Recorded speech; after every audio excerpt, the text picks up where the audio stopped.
voice of freedom. We are not one voice. We are many. We are your voice.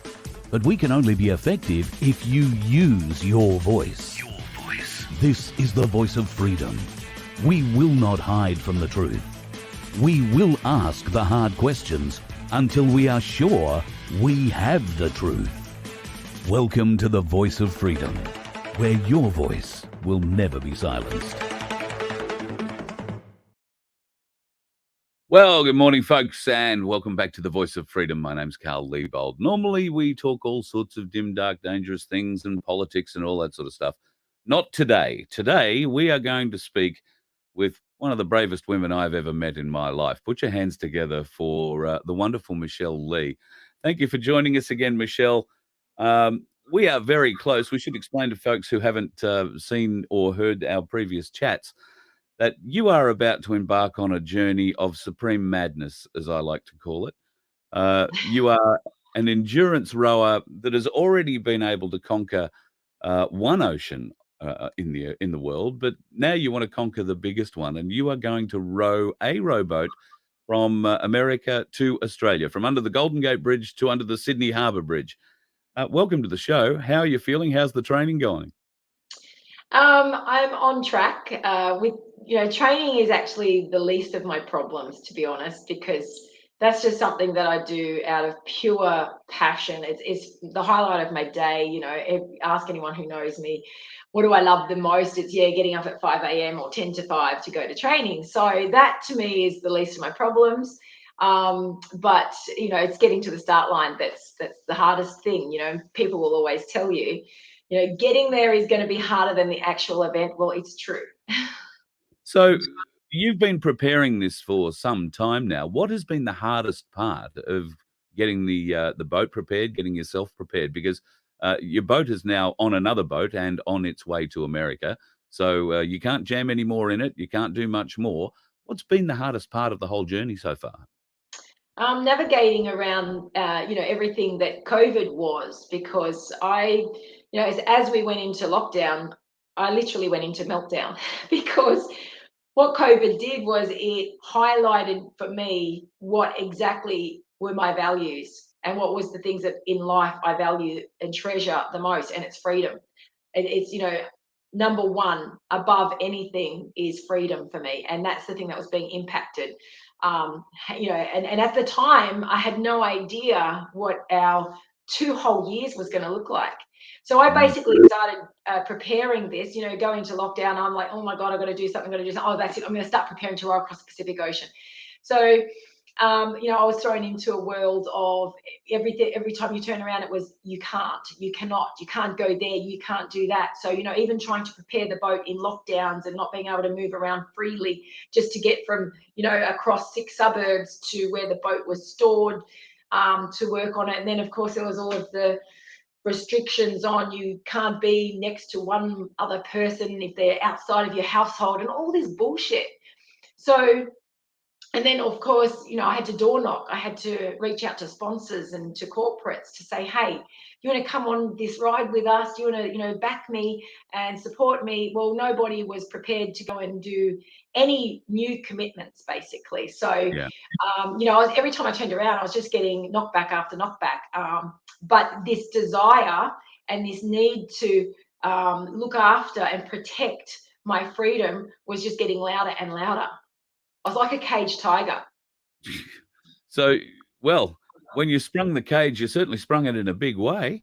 14,500 kilometers by rowboat. It is an epic adventure. Are you just a little bit scared? Well, I think what scares me the most is people's fear that they keep projecting on me. And it makes me, I've thought recently lately, oh shit, is there something wrong? Like, why am I not petrified? Well, and then I've got to sort of go back to, let's bring it back to just good old fashioned reason and logic. This is not my first rodeo. I've done it before. I've rowed an ocean. I spent 68 days crossing the Atlantic Ocean. And that was my maiden voyage. That was my boat's maiden voyage. And in that period, we learned so much. So, you know, I've applied all of those, you know, what I know now, you know, what I wish I knew then I now know. And I've applied that to this row. We've, you know, refined my boat, we've tweaked it, we've made it better, we've simplified systems, we've given me more redundancy. I've stepped up, I've done more work. I've, you know, spent 4 months literally every day at my boat, in the boat shed at Guildford with my boat builder, Joe. And together, I would just troubleshoot with him. I just put shit out there and say, hey, wouldn't it be good if we could do this to my boat? And he goes, no problem. We make it happen. And Joe just makes it freaking happen. So, you know, I'm incredibly lucky in that I'm surrounded by people who have a can-do attitude, and that's the only attitude I can afford to attract. So, you know, I talk about frequencies a lot, and you know, putting yourself on a frequency to attract what you need. Well, that has happened, and yeah, it's a whole book right there, just being able to attract what you need and for the doors to open. And you know, I'm doing something that it's off the charts. It really is. I can fully accept and acknowledge that. And they're the sorts of people that I need in my life. So, you know, it's forced me to really even look at my values, and then finding people whose values align with mine, because this was a big drama as well. You know, my values of needing to be able to choose what I do with my body and refusing to, you know, go and get that experimental jab, that was causing shitloads of fucking problems for me. I lost my land crew, or I lost almost all of my land support because I would not go and get that experimental jab. So, you know, all these opinions, and they were just causing so much, you know, things were just stopping. So, you know, that's why I Division reached and out. anxiety, yeah. Pardon? That's what it did. Division and anxiety is what it created, didn't it? And I just was watching people live in fear, absolute fear. I was watching the Australian spirit die. You know, I thought, I was watching them in suppression and repression, and, you know, oh, I don't really want that jab, but oh, I've got to go and get it. And I'm like, this is not fucking Australian. And then, you know, they're getting encouraged to dob on each other and ring up and dob on your friend. And I'm like, this is fucked, man. This ain't right. And, you know, that led me to, you know, Australia One. I reached out to A1. I just thought, I need people that speak my language, because doors just keep shutting. Whilst ever I'm trying to live in a world where people just are happy to conform and comply, that's not my world. You know, if something vibrationally does not feel right, I'm sorry, I'm not going to betray my instincts, my gut, my knee-jerk reaction, whatever you want to call it. I'm not going to betray it. I listen to it. And, you know, so it's just led me down this other path where I've met amazing people who speak my lingo, support my lingo, and they've helped make it happen, essentially. So give us a few of the specs on the boat, if you would. She's what, a bit over 7 meters long? Yeah, so my boat's 7.7 meters long, 2 meters wide. She's a full carbon fiber hull, so she's made of the latest technology. She's strong. It's a combo of 5 and 8 mil foam core. So basically, what separates myself and 11,000 meters or 11 kilometers of ocean is foam core that's 8 mil thick. That's what separates us.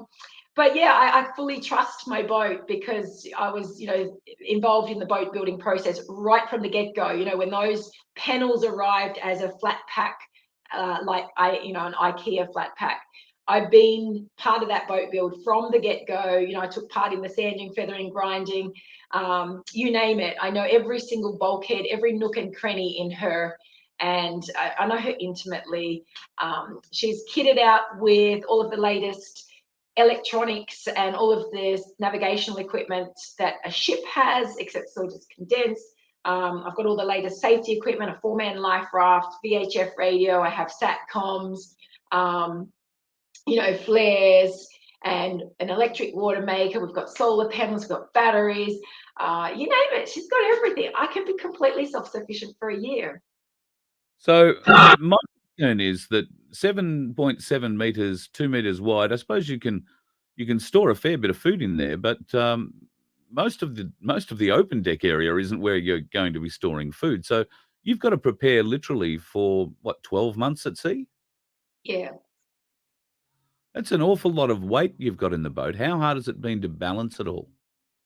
So that was a big challenge because in my last race, I only had to provision for 90 days. That was a race. That was a race, a professionally organised race where I had to continuously tick boxes to the rules and regulations, and I had to provision for 90 days back then.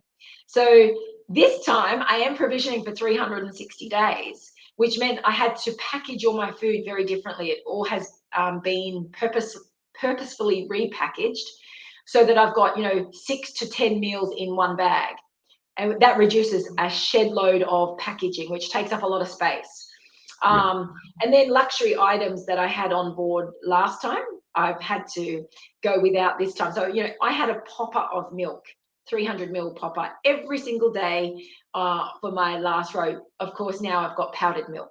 So, I've had to let go of some luxury items because of weight and because of space. And it's been a struggle to get it all on board, and in fact I've had to leave a few bags of meals out, which means I need to learn to fish. Ah, well, that's gonna be interesting. If great fishing around Sydney Harbour. I'm sure you could get some fellas around there to teach you pretty easy. I've got the great team to do it, but I'm out of time. So now I'm going to be learning via YouTube. I'm going to literally be learning by visualization, and just watching YouTube clips. Okay, everyone can catch the fish, but what do I do with it once I've got it and it's flapping around wildly? That's my issue. That's traumatic to me right there. Have Oh, you the ever boys seen say, oh, yeah, just cut the gills straight up and we'll use them. I'm like, no, no, no, that's traumatic. They said, well, just chuck it in a bucket and let it die. Well, that's traumatic. So Yeah. I have to overcome that. Yes, you probably will. Although, have you seen The Old Man and the Sea? No. Well, he catches a very large marlin in his rowboat, and eventually gets it alongside and ties it up to the boat and tries to get it back to shore. My suggestion for you would be just to harness the bloody thing and see if it can pull you in the right direction for a while. But Take me would that west. count then? Because you are solo and unassisted. That's two big words, unassisted. So I don't know. You're not allowed to get any mammal help or marine help. I dare say. Well, yeah, that would be cheating, wouldn't it? It Yeah. would be cheating big time. I can't, like, hoist a sail. I can't, hold my jacket out, catching the wind for hours. Because you know what, it actually does make a difference. I once, just rowing around Sydney Harbour, I once just stood up with an umbrella, Oh and yeah. oh man, my boat took off. It Is was that right? great. So yeah, that is assistance though. Must be very difficult not to pull that umbrella out when you're 2,500 kilometers off the coast of anywhere and nobody can see you. Yeah, no, you know what? You got to live with yourself. Yeah. So that's my big thing is, integrity, and that, yeah, I wouldn't live with myself if I did that. So it's just not an option. It's just not even on board. And even if it was on board, it wouldn't even be a temptation. So I actually thought that you did have some form of sail on board, if only to keep you pointed into the wind or, to keep you that sort of direction. So I'm really surprised that you don't have anything like that on board to help you. I'm No, so concerned I'm concerned about you rowing day and night, or do you only row during the day? I treat it like a job. So I get out on deck 5:30 a.m. That's just my normal day. I'm up at 5 every day. So I basically just get out on deck between 5:30, prepare my breakfast. I eat before I do anything. I wake up starving. So I do my breakfast and then I'm on the oars, and I have a clock, a little timer that I bought from bloody IKEA that I used last time to maintain discipline on board. So I row to a timer. When that timer says that it's 90 minutes, then if I feel good and I don't need to eat, I just keep rowing. So I do 3-hour shifts. And then I will stop and have a half hour roughly to sit down and prepare a meal. So I have a hot meal. I've got 3 hot meals per day. And then I'll get on the oars and do another 3 hours. But it's either 90 minutes or 3 hours. And that's just based on, do I need to eat? You just have to keep that calorie intake up. You've got to keep your energy up, or you hit a wall and it's very difficult to come back. So I generally will row 12, 14 hours a day. And then I'm in bed by 10:30. You know, I finish my last rowing shift around 10 p.m. and then I go to bed and I get up and do it all again. Eat, sleep, row, repeat. Does ocean state play a large role in whether or not you go out and row that day or not? Yes, it does. So if I was in let's say, a horrendous storm where I was fearing capsizing, I would then use my storm strategies. So if I'm in massive following seas and, you know, I'm fearing pitch poling, which is when your stern goes over bow, just a big flip over, I would throw my drogue off the stern of my boat, off the back of the boat, which is just a very long line with a series of cones. I've got 60 or 80 cones, little small canvas cones, and then that just creates a shitload of drag, which slows my boat down. It gives me directional stability, and it also avoids that pitch poling. And then I would go and lock myself up in the cabin. So it's almost like just forced rest, forced recovery. Do you know what I mean? Take advantage of those times. And then if I'm being blown backwards with a headwind, excuse me, I would then It's only a lung. You'll be fine. No, I'm sure it won't impede the rowing. we lie. Yeah, you're fine. It's all good. Okay, so I've done so much talking lately. It's all good. No worries. So then I would actually throw my parachute anchor off the front, which hooks into the current and it slows my drift. So I've got strategies for storm. Because that was going to be the thing for me. People with much more experience than I in sailing and particularly rowing have had to deal with currents, have had to deal with wind, have had to deal with drift. Now, you're in the middle of the Pacific Ocean. You have a plotter, as you say. You've got all the, the great electronics gear, and I'm so pleased to see that we will be able to track you as you come back across. In fact, we can track your boat now because it's already sending a signal off the cargo ship, isn't it? Yeah, yeah, it is actually. Yeah. So that's pretty cool. I guess when you get to America, what is the plan? Because you were initially going to be staging just south of Los Angeles, I think, but you've had to move to Mexico. Yeah, so because of my status, I can't get into USA, so they've still got mandates. So my option was to miss out altogether and go next year. And that didn't sit well with me because we've worked so hard to get to this point. Once you break the momentum, it's very difficult to pick it up. Plus, I turned 50 this year. So I've got lots of motivation to get out there now. Excuse me. So we chose to go to Mexico because they're letting everybody in. So my boat had to be trailered down from USA across the border to Mexico.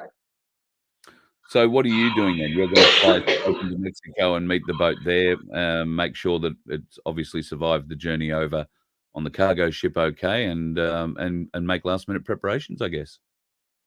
Correct, yes. So I've got an amazing team in USA that have come together.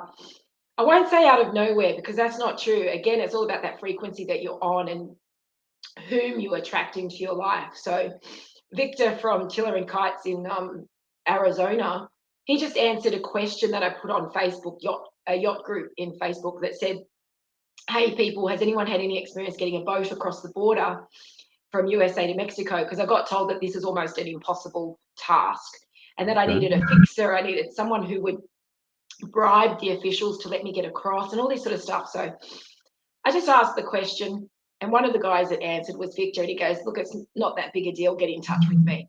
So he's come on board, and then in the end, a couple of conversations later, he said, Michelle, I'll do it for you. So he's become this amazing source of assistance, and he's got the people that he knows. Everybody just is who I need to make this happen. His mate who lives in Mexico, he said, I'll sort out all the stuff to do with securing the marina to support Michelle while she gets the boat launched and ready to go. So it's just a collaboration of people who have loved the story and put their hand up and said, yep, can do. Again, they've got that mindset, can do, will do. So they will tow it across the border. That then we'll go and launch it in Ensenada. Right. So you're leaving Australia, I think, on the 29th of May, was it? This Sunday. Yeah, Sunday, right. So how long do you expect them to be in Mexico and making preparations before you hit the oars in earnest? Yeah. So, and then I'm just waiting for the perfect weather window. So once I Oh, get over there, I just need the best 7-day weather forecast to get out off the shore.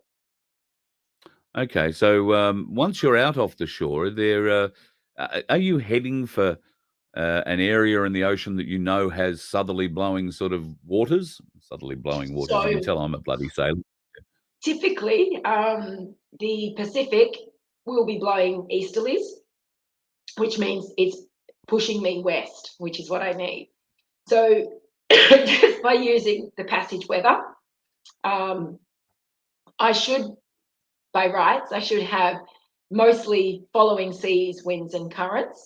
There will be a particular couple of 100 miles when I'm getting across the equator where I will have conflicting currents. One will be running one way and one will be going the opposite way. So that'll be a bit of a challenge for a couple of hundreds of miles.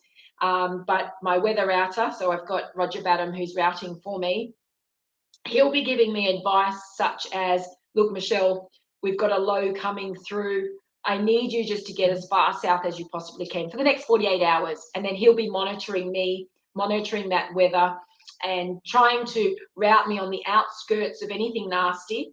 He also understands how slow I move. You know, I only do 3 knots an hour.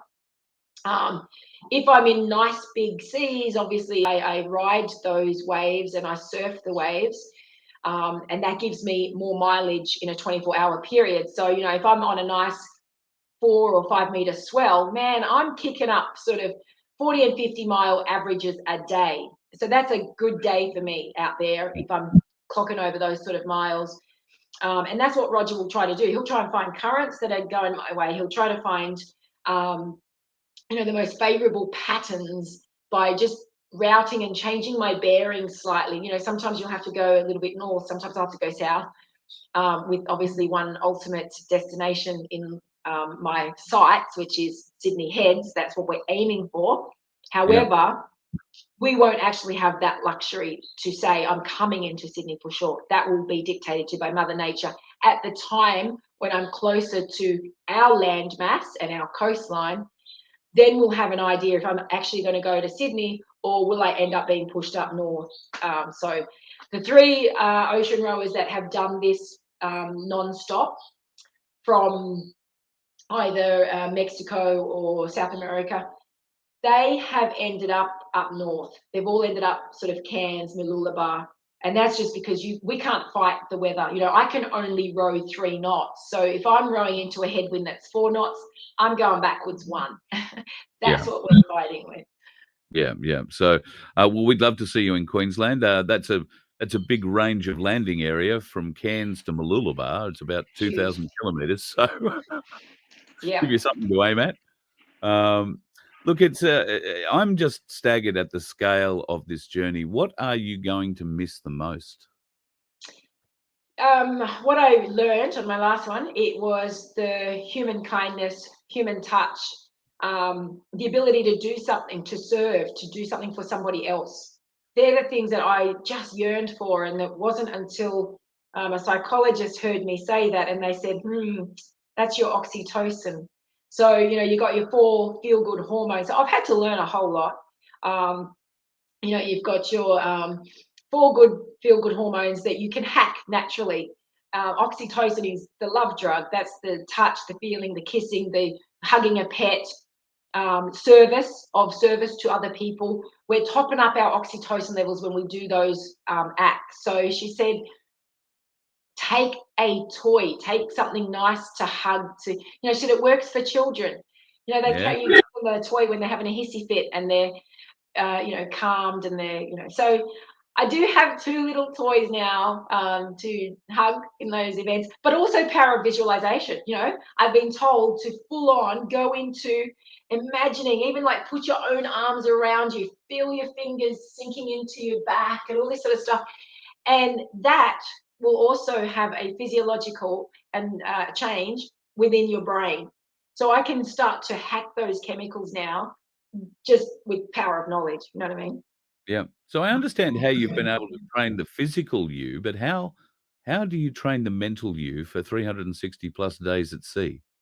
So obviously with my first row, it highlighted my weaknesses, and that was one of the big things, the mental aspect, which I did very little training for because I thought that my big problem was just going to be sleep deprivation. So I did a lot of study into sleep deprivation, and didn't realize that isolation was going to be my problem. So I have sought external courses now that are now my mental toolbox.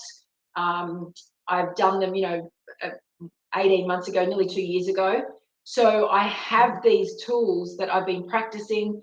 One of the main ones is the Jose Silva techniques that I just love. I know they work, they're tried, they're tested. And this is the other thing. You just have to have belief as well. And when you're out there and you're stripped bare of all of life's luxuries and your removal of the distractions of life, you got nothing else but you.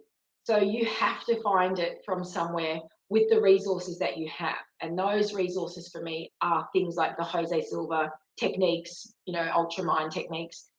They'll get me through. And then also the listening material. What is loaded up onto my iPod is nothing, it's all very carefully selected and it's very consciously selected. So, I've got great listening material for when I need a good kick in the pants. I'll be listening to David Goggins. And then you've got Dr. Joe Dispenza, you've got Bruce Lipton, Dr. Bruce Lipton, Greg Braden, Bob Proctor. These guys, they pretty much rule my world. And I love what they say. It resonates. I relate to it. I've seen it work in my own life. So, I've got the acceptance, the belief, and then the expectancy. I just know that it's all going to work. It's faith. So you mentioned one of the pillows that you've got to hug. It's been made out in the form of one of your dogs or a friend's dog? Yeah, my flatmate, my poor flatmate Karen. So she lives this journey every single day. She sees me coming in loaded up like a pack horse with all this shit that I've brought in that I've got to prepare and package and label and da-da-da. Then it goes out, then more shit comes in, parcels are coming and going, and poor Karen. So yeah, her poodle, Mika, she's had a cutout of Mika out of a little teddy bear thing. So it looks like Mika. It's, Yeah, So I great. get to hug her every day. And then I also got given a little teddy bear from Janine, who trained me in Jose Silva. So, energetically, these things have got energy from, things that I love, know, and trust, and they're coming with me. Yeah, sure. I think it's a great idea. I'm a big animal hugger, so the more the merrier for as far as I'm concerned. And I could see how that would have a big effect on you while you're in the boat. One of the pictures that we put up earlier showed you, I think, during your Atlantic crossing. How many oars do you have spare? So I've got 3 complete pairs, 6 oars, and they can be used on left or right. So if I bust one, what I would be doing is I would be saving as much of it as I can in case it has to become a splinter for something else. So Sure. you don't throw anything away because it might have a use down the track. Now I'm still rowing on the original pair of oars that I started training on back in 2017 for the Atlantic. I rowed across the Atlantic on those oars, and I'm starting my race, this event, on those same oars. So they're made out of carbon fiber. They're extremely robust. I know a lot of rowers do go through their oars. I'm not sure how. When I look at my history, look how long one pair of oars has lasted me. Mm. Um, so yeah, I'm not at all fearful of them, me getting to the end without any oars. I don't think that will be my problem. The biggest thing will be ensuring that they are completely secure and lashed down to the deck in the event of a massive, massive storm. So where they're stored at the moment, I would remove them off that bar and I would put them on my deck and I would lash them super, super secure. several times to several different strong points. So if that one broke, it's still over there. So yeah, it's just treating everything with utmost respect, knowing that the force of Mother Nature is more powerful, more powerful beyond my imagination. So that's what it's all about. Michelle, I'm can't wait to follow you. I'm fearful for you. I think it's just the most amazing journey. I would love to say I'd be brave enough to do it, and I am not. There is no way in hell you'd get me on one of those sorts of journeys. But I can't believe the strength and power that you get from it, and the empowerment that you give others. So I really hope that everybody will follow you. How do people keep track of you as this journey unfolds? So I've got a little social media team who will be updating my Facebook and social platforms while I'm out there. So they can either go to Michelle Lee, which is a Facebook link. They can go to my webpage, which is Michelle Lee Solo Rower. And those links will be fed constantly. And then you can also just copy the link to the tracking device. I have a device called the Yellow Brick Tracker, and that gives you live 4-hour updates of where I am at any time in the Pacific Ocean. And it gives lots of great information, like overlays of what the wind is doing. So you can actually see the effect of what is happening in my world right there on my boat. And when the wind is blowing from the north, you'll see me, I'll get shoved down south. And if it's blowing a southerly, I'm getting pushed north. And sometimes it's not to my favor, and other times it is. That's just what you have to accept and surrender to when you're out there. And just regarding communications, you're saying you've got a support team directing you. How do those communications work? And is that going to be sat phone? We're getting on the phone and talking to you, or is it an internet connection to a waterproof laptop somewhere? How does it work? Yeah, so my talk communication is through a sat phone, and they're very good. They are so good. So it was just like talking to you in the other room. It really was. I had no troubles with my satcoms in my first event, so I have absolute confidence with that. And then the new thing that I have on board is called a BGAN, BGAN, which is a device that's like a modem, and it will enable me to send video back. So I didn't have that capability last time. It's very, very expensive. It's just for 3 months, it's $11,000. So I paid for 3 months worth of the ability to send video back, and they will be short clips. They will be 40 to 60 seconds max, and I get 10 gigabytes. So that's per month. And then at the end of the 3 months, I have run out of budget. So I've paid for 3 months up front to be able to send the footage back. And then my social lady will be doing a shout out saying, if everybody loves the videos, if you want to keep receiving them, there's the GoFundMe page. Everyone will have to go and donate. It's $1,360 a month to keep that service running. And the unit itself was $5,200. So the hardware was expensive, and then the monthly fee is expensive. But anything's possible. That's the thing. Yeah. And you've got a documentary crew who have laced your camera with laced your boat with cameras rather, as well. So we could see the whole journey unfold in an epic film later down the track. You never know. You never know. It's going to be a great show. Michelle, all power to you. All the best. I wish you the safest of journeys, and I'm sure our crew here will follow you along. I know I'll be pushing you all the way, and we will be updating regularly as you come across. I don't expect I'll get any sat time phone with you, but I would love to have a talk. But I understand the costs involved, and really, you don't need to be talking to the media while you're trying to paddle across the Pacific Ocean. So I just, please be safe. That's all I can say. Thanks, Carl. Thank you. I'll do my best. It's been an absolute pleasure again. And if you would like to follow Michelle's journey, then search out Michelle Lee on Facebook or Michelle Lee Solo Rower, and you will be able to follow that journey. It's going to be very exciting. She boards the big silver plane with no propellers on Sunday and heads off to Mexico. And, well, sometime in the next month, we look forward to hearing about the launch. Awesome. Yeah. I'll keep you posted. Good on you. Thanks, Michelle. Thanks, Carl. Been a pleasure.